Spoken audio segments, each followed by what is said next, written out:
नमस्कार प्रिय प्रशिक्षु, ऑनलाइन कक्षाओं की श्रृंखला में आज हम लोग पुनः जीव विज्ञान विषय में अध्ययन कर रहे हैं ट्रांसपायरेशन के विषय में, मतलब हिंदी में बोलते हैं वाष्पोत्सर्जन।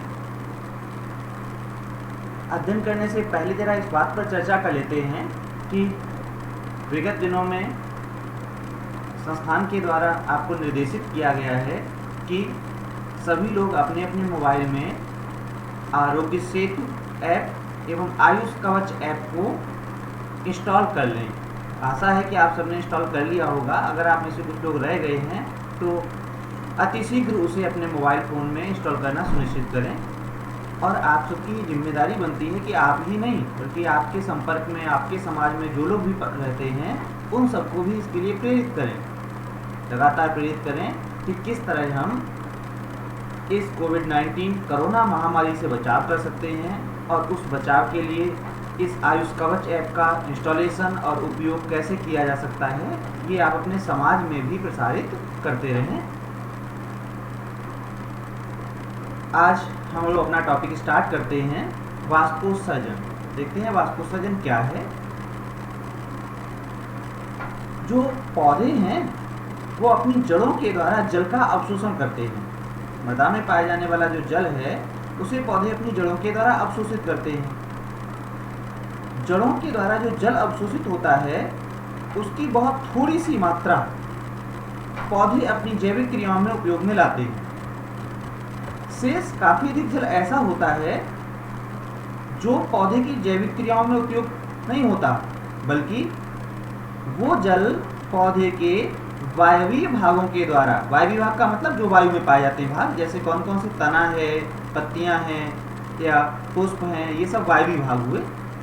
तो पौधे का जो अतिरिक्त जल है वो उसके वायवीय भागों के द्वारा जलवाष्प के रूप में होकर और वायुमंडल में मुक्त हो जाता है। हमने क्या बताया कि पौधे जितना भी जल अवशोषित करते हैं उस जल का काफी अधिक भाग पौधे के वायवीय भागों के द्वारा जलवाष्प के रूप में वायुमंडल में मुक्त होता रहता है, उत्सर्जित होता रहता है। बस इसी प्रक्रिया को हम वाष्पोत्सर्जन कहते हैं, मतलब वाष्प का उत्सर्जन, जलवाष्प का उत्सर्जन।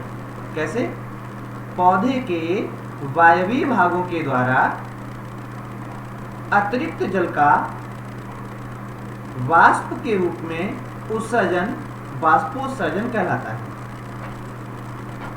पौधों में जो वाष्पोत्सर्जन की प्रक्रिया है इसके 3 प्रकार पाए जाते हैं।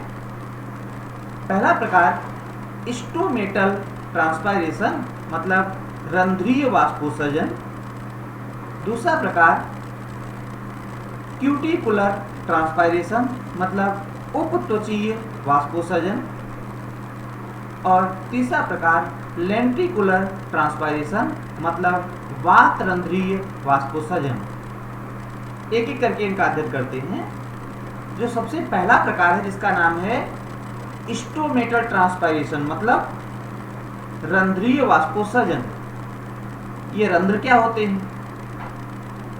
जितने भी पौधे होते हैं उनकी पत्तियों पर कुछ सूक्ष्म छिद्र पाए जाते हैं। ये जो सूक्ष्म छिद्र पत्तियों पर पाए जाते हैं इन्हें रंध्र कहते हैं, स्टोमेटा। इन्हें स्टोमेटा कहा जाता है, हिंदी में रंध्र बोलते हैं। कहाँ पाए जाते हैं? पौधों की पत्तियों पर पाए जाते हैं। इसी तरह के कुछ स्टोमेटा पौधों के जो कोमल तने होते हैं उन पर भी पाए जाते हैं। काष्ठी तनों पर स्टोमेटा नहीं होते, पौधों के जो कोमल तने होते हैं उन पर भी कुछ स्टोमेटा पाए जाते हैं। तो पौधों की पत्तियों पर और उनके कोमल तनों पर कुछ स्टोमेटा पाए जाते हैं। इन स्टोमेटा के माध्यम से जलवाष्प वायुमंडल में मुक्त होती रहती है। तो स्टोमेटा के माध्यम से जलवाष्प का वायुमंडल में जब उत्सर्जन होता है तो इस प्रकार के वाष्पोत्सर्जन को हम स्टोमेटल ट्रांसपायरेशन या रंध्रीय वाष्पोत्सर्जन कहते हैं। वैसे पौधों में जो वाष्पोत्सर्जन होता है वो अधिकतर इसी विधि के द्वारा होता है। पौधे में जो कुल ट्रांसपायरेशन होता है, कुल वाष्पोत्सर्जन होता है, उसका लगभग 90%, 80 से 90% तक वाष्पोत्सर्जन स्टोमेटल विधि से ही होता है। तो ये सबसे प्रमुख विधि है वाष्पोत्सर्जन की। तो जिन पौधों को अपना वाष्पोत्सर्जन कम करना होता है उनकी एक सामान्य विधि होती है कि उनकी पत्तियों पर स्टोमेटा की संख्या घट जाती है। अगर स्टोमेटा की संख्या पौधे में कम होगी तो स्वतः ही उसमें वाष्पोत्सर्जन की दर घट जाएगी। अगर स्टोमेटा बहुत ज़्यादा होंगे तो वाष्पोत्सर्जन की दर भी बढ़ जाएगी। अब हम दूसरे प्रकार का वाष्पोत्सर्जन देखते हैं जिसका नाम है क्यूटिकुलर ट्रांसपायरेशन, मतलब उपत्वचीय वाष्पोत्सर्जन। पौधे की बाहरी जो सतह होती है उस पर एपिडर्मिस, सबसे ऊपर की तरफ जो परत पाई जाती है कोशिकाओं की, उसे कहते हैं एपिडर्मिस। और उस एपिडर्मिस के ऊपर भी एक परत पाई जाती है, उस परत को कहते हैं क्यूटिकल।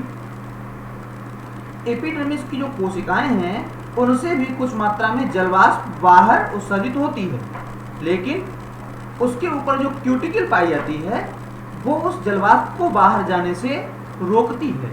मतलब ये हुआ कि जो क्यूटिकल है उसका काम क्या है कि वो एपिडर्मिस से बाहर जाने वाली जलवाष्प को रोकने का काम करती है। लेकिन फिर भी क्यूटिकल की मोटाई अलग अलग प्रकार के पौधों की एपिडर्मिस पर अलग अलग पाई जाती है। कुछ पौधों की एपिडर्मिस पर क्यूटिकल बहुत पतली होती है तो कुछ पौधों की एपिडर्मिस पर क्यूटिकल की मोटाई बहुत अधिक होती है। इसलिए एपिडर्मिस से कुछ मात्रा में जलवाष्प इस क्यूटिकल को पार करके भी बाहर उत्सर्जित हो ही जाती है।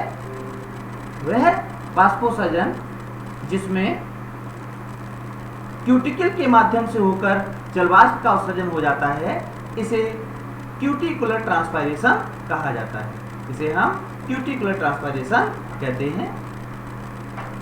हालांकि क्यूटिकुलर ट्रांसपायरेशन बहुत थोड़ा होता है क्योंकि क्यूटिकल के द्वारा बहुत कम मात्रा में वाष्पोत्सर्जन हो पाता है।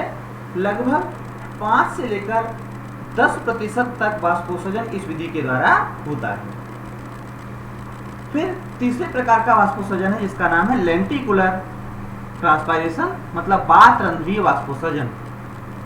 तो जितने भी काष्ठीय तने होते हैं उन काष्ठीय तनों पर गैसों के आदान प्रदान के लिए कुछ छिद्र पाए जाते हैं।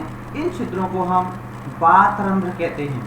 कहाँ पर पाए जाते हैं? काष्ठीय तनों पर पाए जाते हैं बातरंध्र। वैसे इनका काम तो होता है कि गैसों के आदान प्रदान के लिए होते हैं, लेकिन जब गैसों का आदान प्रदान होता है तो उसके साथ ही साथ इनके माध्यम से कुछ मात्रा में जलवाष्प का भी उत्सर्जन हो जाता है। इस प्रकार के वाष्पोत्सर्जन को हम वातरंध्रीय वाष्पोत्सर्जन कहते हैं। हालांकि वातरंध्रीय वाष्पोत्सर्जन का जो मान होता है वो बहुत कम होता है। पौधों में लगभग 1% से लेकर 2-3% तक वाष्पोत्सर्जन इस विधि के द्वारा हो पाता है। तो सबसे अधिक महत्वपूर्ण जो विधि है वो क्या है? Stomatal transpiration. उससे कम महत्वपूर्ण विधि है क्यूटिकुलर, और सबसे कम जिसके द्वारा होता है वो है लेंटिकुलर ट्रांसपायरेशन। तो हमने देखा तो वाष्पोत्सर्जन की 3 विधियां हैं। अब हम बात कर लेते हैं कि इस वाष्पोत्सर्जन का पौधे के लिए क्या महत्व है, ये पौधे के लिए लाभदायक है या हानिकारक है। तो वाष्पोत्सर्जन की अगर हम चर्चा करें तो इसके दोनों पहलू हैं। कुछ बिंदुओं के अध्ययन से पता चलता है कि वाष्पोत्सर्जन पौधे के लिए एक बहुत लाभदायक प्रक्रिया है। कैसे?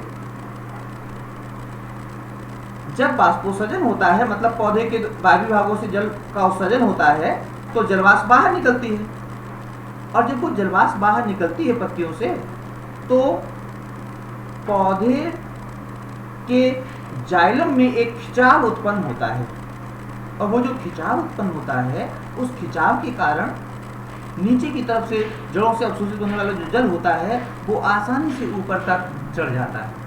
इस प्रक्रिया को हम रसारोहण कहते हैं। तो पहला लाभ क्या हुआ कि वाष्पोत्सर्जन होने से एक खिंचाव उत्पन्न होता है, और इस खिंचाव के कारण पौधों में जो रसारोहण होता है उसमें सहायता मिलती है। दूसरा लाभ, वाष्पोत्सर्जन अगर होता रहता है तो जो नीचे से रसारोहण है वो ऊपर की तरफ होता रहता है।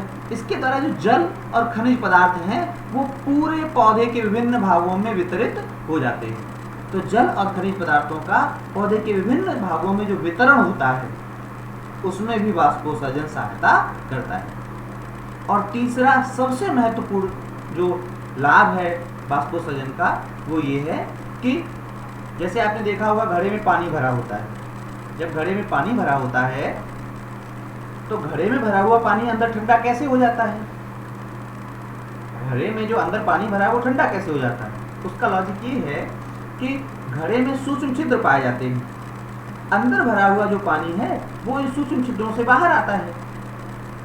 बाहर सतह पर उपस्थित वो जो जल है वो वाष्पन करता है, और जब वो वाष्पन करता है तो अंदर वाले जल से कुछ ऊष्मा को ग्रहण कर लेता है, इसलिए अंदर वाला जो जल है उसका टेम्परेचर घट जाता है, अर्थात घड़े का जो जल है वो ठंडा हो जाता है। बिल्कुल यही विधि हमारे शरीर में होती है। जब हमारे शरीर में पसीना निकलता है, स्वेटिंग होती है, तो पसीना निकलने के बाद शरीर थोड़ा सा ठंडा हो जाता है। कैसे? सॉरी, जब हमारे शरीर में पसीना निकलता है तो पसीना सतह पर आकर वाष्पित होता है, और पसीने के वाष्पन के समय वो कुछ ऊष्मा हमारे शरीर से ले लेता है। इससे हमारे शरीर की ऊष्मा यानी टेम्परेचर घटता है और शरीर थोड़ा सा ठंडा हो जाता है। बिल्कुल यही विधि वाष्पोत्सर्जन पौधों के संदर्भ में है। वाष्पोत्सर्जन के द्वारा जब पौधों से जलवाष्प का उत्सर्जन होता है तो इस प्रक्रिया में पौधे का टेम्परेचर थोड़ा सा कम हो जाता है। मतलब ये जो वाष्पोत्सर्जन की प्रक्रिया है ये पौधों में थर्मो रेगुलेशन का काम करती है। किसका काम करती है? थर्मो रेगुलेशन, मतलब पौधे के तापमान को नियमित करने का काम करती है। लेकिन फिर भी ये 3 लाभ होने के बावजूद, कौन कौन से 3 लाभ? रसारोहण में सहायता करता है वाष्पोत्सर्जन, जल और खनिज पदार्थों के वितरण में सहायता करता है, और पौधों के तापमान को नियमित रखने में सहायता करता है। ये 3 लाभ होने के बावजूद अगर देखा जाए तो वाष्पोत्सर्जन से पौधों को हानियां भी बहुत हैं। जैसे अगर कोई पौधा कम जल वाले स्थान पर है और फिर भी उसमें लगातार वाष्पोत्सर्जन चल रहा है तो इससे पौधा कभी कभी मुरझा जाता है, पौधे की कोशिकाएं नष्ट हो जाती हैं, पौधा मुरझा जाता है। इसका मतलब ये हुआ कि इसके द्वारा पौधों से बहुत अधिक जल की हानि होती है और कभी कभी तो पौधा नष्ट भी हो जाता है इस प्रक्रिया के कारण। तो हम समझ गए कि वाष्पोत्सर्जन की प्रक्रिया के क्या क्या लाभ हैं और क्या क्या हानियां हैं। एक विद्वान हुए हैं जिनका नाम है कर्टिस, उन्होंने अपने शब्दों में कहा है कि वाष्पोत्सर्जन पौधों के लिए एक आवश्यक बुराई है। Transpiration is a necessary evil, मतलब ये पौधों के लिए आवश्यक तो है, इसके जो लाभ देखे उनके कारण ये आवश्यक तो है पौधे के लिए, बिना इसके पौधा जीवित नहीं रह सकता, लेकिन ये बुराई है। बुराई का मतलब इसकी हानियों को देखते हुए पता चला कि पौधे का दुर्गुण है, बुराई है, इविल है, लेकिन फिर भी ये पौधे के लिए आवश्यक होती है। तो ये था आज के टॉपिक में हमने अध्ययन किया वाष्पोत्सर्जन के विषय में। अगले टॉपिक में इसी के आगे हम अध्ययन करेंगे। धन्यवाद।